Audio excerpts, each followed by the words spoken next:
বিষ্ণুই বলেন জাহান্নামের সবচাইতে হালকা আযাব হলো ওই ব্যক্তির আযাব যার পায়ে দুটো জাহান্নামের আগুনের জোতা পুড়িয়ে দেয়া হবে।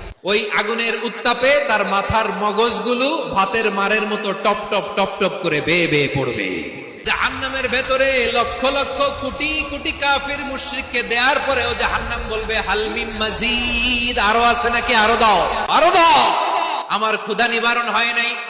জাহান্নামে তো উত্তপ্ত হবে, জ্বলন্ত হবে, ভয়ঙ্কর হবে। জাহান্নামের এক অংশ আরেক অংশকে খেয়ে ফেলবে। আল্লাহু আকবার। ফেরেশতারাও টালমাটাল হয়ে যাবে। জাহান্নামের রক্ষী ফেরেশতারা কি করবে তারা নিজেরাও বুঝতে পারবে না। কোটি কোটি মুশরিক কাফেরদেরকে জাহান্নামে নিক্ষেপ করার পরেও জাহান্নাম ঠান্ডা হবে না, শান্ত হবে না, বলবে হাল মিন মাজিদ, আরো আছে নাকি, আরো দাও। তখন আল্লাহ তাআলার কুদরতি পা জাহান্নামের ভেতরে ঢুকিয়ে দিবেন। দেওয়ার সাথে সাথে জাহান্নাম থেকে আওয়াজ আসবে কত কত বিইজ্জাতিকা ওয়া বিকারামিকা, আল্লাহ আপনার ইজ্জতের কসম, যথেষ্ট হয়েছে, এনাফ এনাফ, আর লাগবে না। সুবহানাল্লাহ বল।